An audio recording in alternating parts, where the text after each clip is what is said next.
오늘 우리 무아상경 독송했는데 뭐 잘들 아시다시피 그 제3장 깨달음의 재현, 제자들의 깨달음 이 주제에서 첫 번째 경 담마짝까빠왔다나수땅 전법륜경에서 부처님 다섯 비구에게 최초로 법을 설해서 이 다섯 비구의 법안이 생기게, 법안이 열리게.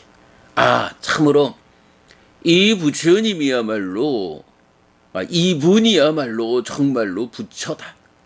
정등각이다.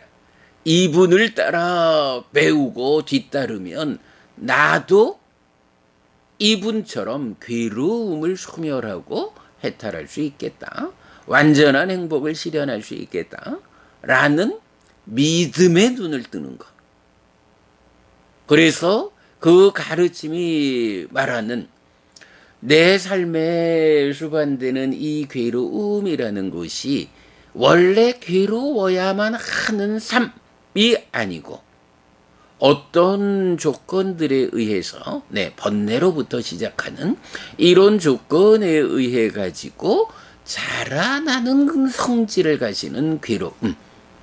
그러므로 그 원인 조건을 해소하면 자라나는 성질에서 소멸하는 성질로. 그래서 참으로 자라나는 것, 이것은 소멸할 수 있구나. 이분을 스승으로 뒤따르면 되겠다. 이렇게 믿음의 눈이 뜨이고 고멸의 가능성에 대한 눈을 뜨는 것. 요게 이제 법안이 생겼다라는 그 자리였죠. 그래서 부처님께서 이렇게 믿음을 일으키고 고멸에 대한 가능성을 보아낸 이런 그 다섯 비구의 경지에 대해서 많이 기뻐하시고 처음 법안이 생긴 꼰단냐 존자에게 안내하시 꼰단냐, 이해한 꼰단냐, 이렇게 새로 이름을 붙여주고 특징적으로 땅의 신들로부터 저 범천의 하늘의 신들까지로 이어지는 찬탄의 목소리를 제가 같이 볼 수 있었죠. 그래서 제가 이제 그 마지막에 이런 그 신들의 찬탄이라고 하는 것이 최초의 과정에서는 그 고멸의 가능성에 눈뜨는 법안이 생기는 자리에서 찬탄이 되지만 그 이후에는 비구들이 아라한을 성취할 때, 아라한이 성취될 때마다 그 신들의 찬탄이 동일하게 반복되는 그런 부분, 그런 경을 또 함께 소개해 드렸죠. 자, 그렇게 이제 법안이 열린 상태에서 오늘 독송한 아나따 라카나 수땅 무아상경으로 이어지죠. 그래서 보면 법의 눈, 법안이 생긴 제자들에게 이어서 설해진 가르침, 이렇게 자리매겨지고요. 이 경은 이제 보면 무아의 선언에서 제자들이 동의하고 그러면 그러니까 부처님이 먼저 색수상행시고는 무아다 를 선언을 하시고 그 다음에 제자들에게 이렇게 무아인 색수상행식 오온이 무상한 것인가 상한 것인가 동의를 구하죠. 제자들 무상합니다. 무아인 것이니 당연히 무상하죠. 이렇게 그랬을 때 이제 부처님 그러므로 색수상행식 오온에 대해서 이것은 나의 것이 아니다. 이것은 내가 아니다. 이것은 나의 자아가 아니다. 라고 있는 그대로 보아야 한다. 이렇게 그 기준을 제시하는 것으로의 여실지견. 자, 그런데 이제 여기서 중요한 게 그러면 무아라고 선언되면 다 무상한 것이냐? 그렇지는 않죠. 바로 우리가 앞에서 꽃경을 공부했잖아요. 세상에 있는 세상의 법들이 색수상행식이다. 그래서 오늘 무아상경에서는 바로 세상에 있는 세상의 법인 색수상행식 오온에 대해서만 무아예요. 그러면 무아인 이 색수상행식 오온이 상한가? 무상한가? 무상합니다. 이렇게 동의하고, 그러므로 이것은 나의 것이 아니다, 내가 아니다, 나의 자아가 아니다라고 보아야 한다. 그래서 여실직연을 이끌죠. 요 말씀 뭔가요? 세상에 있는 세상의 법들이 무아이기 때문에 무상함으로 이렇게 보아야 한다 라고 했는데, 무아인 것이 또 하나가 있죠. 바로 세상에 있는 세상의 법으로의 색수상행식 오온도 무아지만, 이 세상으로부터 벗어나 실현되는 색수상행식 오온에 속하지 않는, 묶어서 행들에 속하지 않는 중생들의 세상에서 벗어나 실현되는 열반이라는 게 있죠. 이 열반도 무아란 말이죠. 그러면 이 무아인 열반에 대해서, 자, 열반도 무아다. 그러면 이 열반은 상한가 무상한가? 라고 부처님은 제자들에게 동의를 구하지 않죠. 요 차이는 여러분 주목해야 하죠. 무아상경에서 무아가 선언되고 무상에 대한 동의를 구해서, 그러므로 이렇게 나의 것이 아니다, 내가 아니다, 나의 자아가 아니다 라고 보아야 한다 라고 여실직연을 1차적으로 이끄는데, 이러한 대상에는 열반은 속해 있지 않다. 왜? 열반은 무아라는 점, 제법 무아에서 무아인 성질은 오온과 동일하게 같지만, 이 오온의 그 불완전성에 의한 그 무상함 하고는 별개로 무상이 가라앉아서 락인 열반은 무상에 속하지 않는다. 요거는 놓치면 안 되죠. 자, 이렇게 오온에 대해서 여실직연하라 라고 이끌고 나면, 이제 마지막에 가면 여실직연 이후의 깨달음의 과정을 여모, 이탐, 해탈, 해탈직연해서, 자, 여실직연이라는 이 상태가 삼매라는 제약 위에서 여실, 있음과 동일한 사실 그대로 알고 보는 무상고 무아 부정이라고 하는 전도되지 않은 상심견해, 이렇게 일반적으로 상라가정이라는 전도된 상심견해의 삶의 과정에서 만들어지는 고를 극복하기 위해서는 무상고 무아 부정이라는 전도되지 않은 상심견해로의 삶을 이렇게 이끌리는데, 바로 이런 전도되지 않은 삶에 도달하는 것이 여실직연이잖아요. 다만 요때까지는 삼매라는 제약 위에서, 즉 삼매를 닦는 과정에서 전도를 해소하고 여실직연하는 거죠. 그런데 문제는 이렇게 여실직연했다, 깨달았다라고 해도 삼매라는 제약 위에서라는 것은 우리의 삶이 삼매 위에서만 유지될 수는 없죠. 삼매는 이런 깨달음을 위한 수단으로 사용되는 과정이고, 실제로 깨달음이라고 하는 것은 일상이 그대로 사실에 부합한 삶이 돼야 하잖아요. 그래서 이제 여실직연했다, 삼매라는 제약 위에서 깨달았다. 그렇다면 어떻게 삼매라는 제약을 해소하고 일상의 깨달음을 실현할 것인가? 그렇다. 삼매의 힘으로 번뇌를 억누르고 무명과 가래를 억눌러서 여실직연했다면, 이제 마지막으로는 바로 그 번뇌를 부수고 무명을 부수고 가래를 부수는 이런 과정에 의해서 삼매에서 나와도 더 이상 전도된 삶의 과정을 살지 않게 되는, 네, 근원에 있는 번뇌가 다 하는 요런 삶이면 되는 거죠. 그래서 이제 염호 이탐 소멸의 과정을 통해서 번뇌를 부수고 해탈하면 그 상태가 해탈지견해서 깨달음이 완성되는, 삼매 아닌 일상에서도 사실에 부합한 암과 봄의 삶, 이렇게 되는 거죠. 중요한 거는 바로 요런 여실지견 이후 번뇌를 부수는 이 과정이 딱가라고 하는 내적인 영적. 마음이 몸을 떠날 수는 없지만 작용의 측면에서 몸에 참여 없이 마음 혼자 인식하고 행위하는 내적 영역 딱가. 이 딱가라고 하는 내적인 영역에서 바로 삼매라는 제약을 해소하고 일상의 깨달음을 실현하는 이 완성 과정이 진행된다.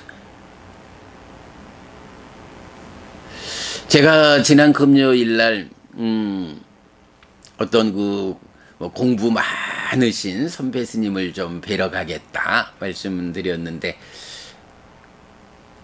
가서 만나 뵈었을 때 참 동일하게 확인되는 거, 전통적인 공부, 또 니까야라는 부처님 살아서 직접 설한 가르침에 집중된 공부가 아닌 아비담마 청정도론 이쪽에 중심을 둔, 그래서 전통적으로 형성된 공부의 과정에서는 보완이지 못하는 그 공부의 영역, 깨달음의 길, 경에 의한 공부에 의해서만 드러나는 게 바로 딱가, 이래 되죠.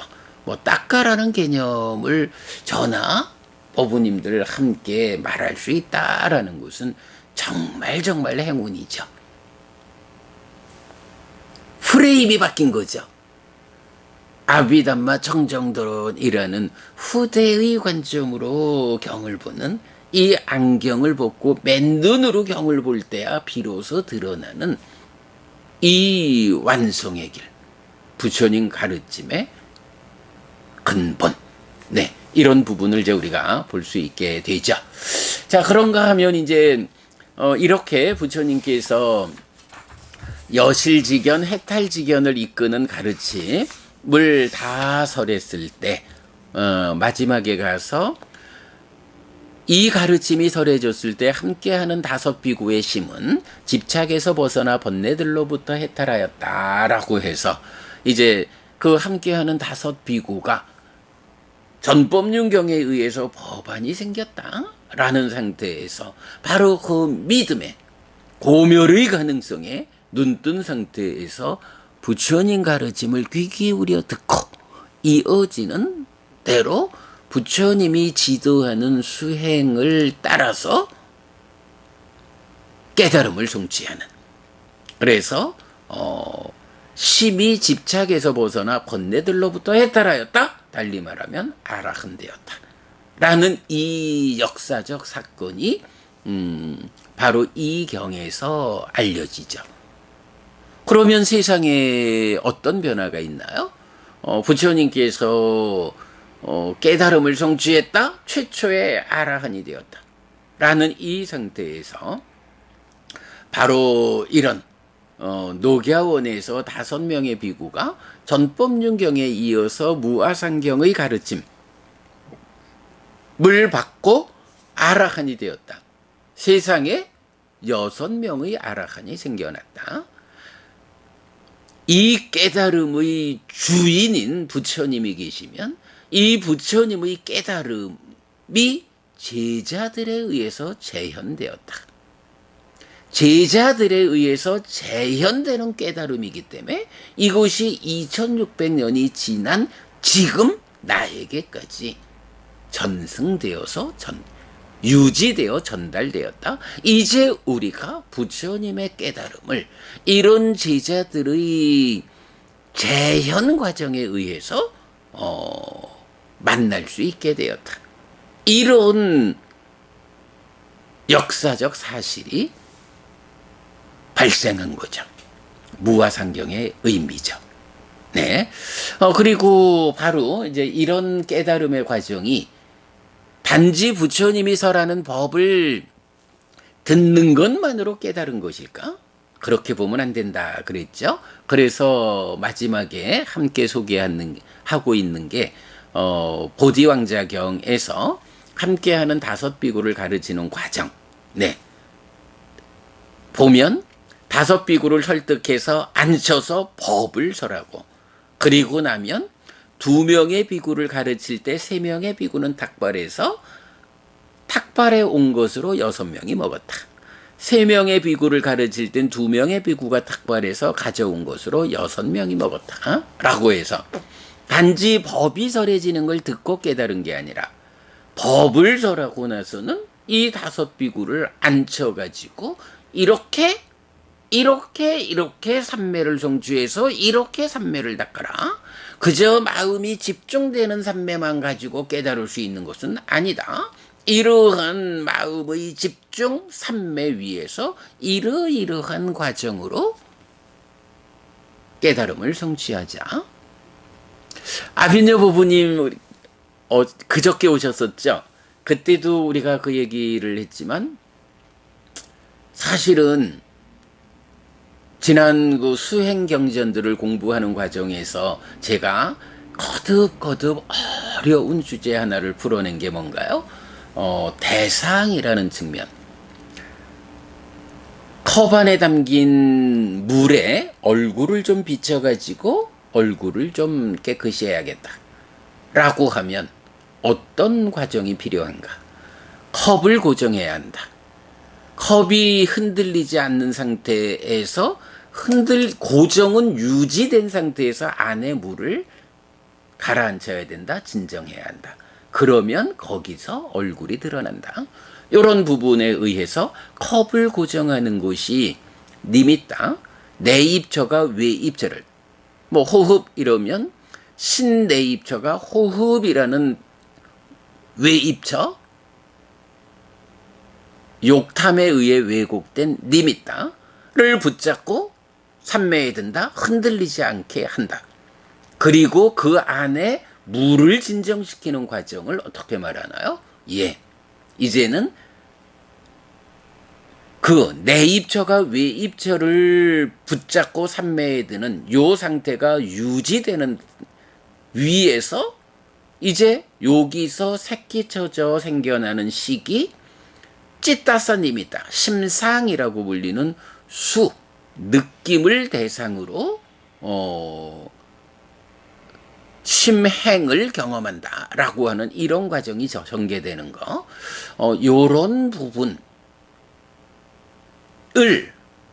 참으로 오랜 세월 동안 보완하지 못한 이런 그 니미tta를 대상으로 하는 과정에서 찌따사 니미tta를 대상으로 하는 과정으로, 내입처의 인식 과정에서 식의 인식 과정으로 이렇게 전개되는 삼매를 닦아가는 과정.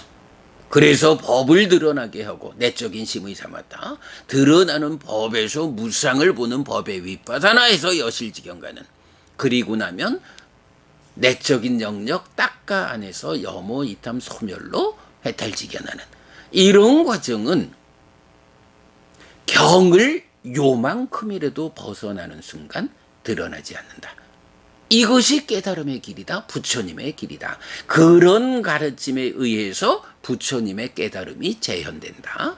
아직까지 우리가 그런 그러니까 깨달음의 길을 몸으로 체험적으로 그 길을 아직까지 뒤따라가지 못하지만 우리 아비녀 법부님 오셨을 때 참 우리가 심주와 같이 말씀 나눈 것이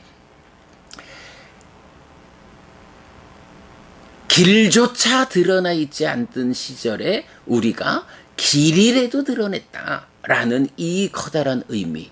그러면 결국은 남이 그 일을 하지는 못한다. 우리가 어쨌든 서둘러 가서 그 드러나는 길에서 정말로 내 입처의 인식 과정을 시계의 인식 과정으로, 니미타를 인식하는 과정을 찌따사 니미타를 인식하는 과정으로 우리가 그것을 접근할 수 있어야 성과를 드러낼 수 있고 세상에 부처님의 깨달음을 바르게 소개할 수 있다. 이런 말씀 나눴죠. 우리가 해야 하는 일이죠. 이거는 이렇게 경에 온전하게 접근하지 않고는 수십 년 아니라 수백 년을 공부를 해도 바르게 접근할 수 없는 영역. 예. 그런 부분 이제 보게 돼요. 네. 아무튼, 요렇게 이제 오늘 우리 무아상경에서 부처님 깨달음이 재현되는 이야기 함께 보았어요. 작년에 초기 불교 100일 법문에서 5월 31일 날이었거든요. 요 잠깐 읽고 마치겠습니다. 전법륜경에 의해 법안이 생긴 5 비구에게 무아상경은 이어지는 무아의 선언을 통해 여실지견과 해탈지견을 이끌고 5 비구의 심이 집착에서 벗어나 번뇌들로부터 해탈하는 깨달음의 과정을 설명합니다. 경은 1. 무아의 선언, 2. 제자들의 동의, 3. 기준의 제시의 과정으로 오온에 대해 이것은 나의 것이 아니다, 이것은 내가 아니다, 이것은 나의 아가 아니다 라고 바른 지혜로서 있는 그대로 보아야 함, 즉 여실지견을 이끌고 이어서 여모이탐 해탈을 통해 해탈지견을 이끄는데 이것이 범행의 완성이어서 현재 상태, 즉 불완전한 존재 상태 바와를 해소하여 다시 태어나지 않게 됨이라고 선언합니다. 윤회에서 벗어나는 것으로의 깨달음이고 아라한입니다. 이렇게 부처님의 깨달음은 제자들에게서 처음으로 재현됩니다. 한편 경은 오온에 대해 아가 아님, 즉 불완전한 것이어서 1. 결점으로 이끌리고 2. 내가 나를 구성하는 요소들에 대해 이런 상태로 있어라, 이런 상태가 되지 말아라 라고 할 수 있는 권한이 없다는 2가지 측면에서 무아를 선언하는데 사자가 작은경에서 자세히 설명합니다. 경은 그리고 이 가르침이 설해졌을 때 5 비구의 집착에서 벗어나 번뇌들로부터 해탈하였다라고 마무리되는데 그렇다고 가르침이 설해짐, 즉 듣는 것만으로 깨달았다고 오해하지 않아야 합니다. 보디왕자경은 함께하는 5 비구를 가르치는 과정에 번갈아 탁발을 다녀오는 상황을 소개하는데 5 비구의 깨달음을 이끄는 이 과정에 특정되지는 않지만 얼마간의 시간이 소요되었다는 것을 알 수 있습니다. 라고 마무리하고 있어요. 워낙 중요한 경이니까 여러분 더 좀 보아야겠다 싶으신 분은 1년 전 우리 초기 불교 100일 법문에서 자세히 설명한 내용 살펴보시기 바라고요. 자, 잠시 상류단 니까야 보도록 하겠습니다.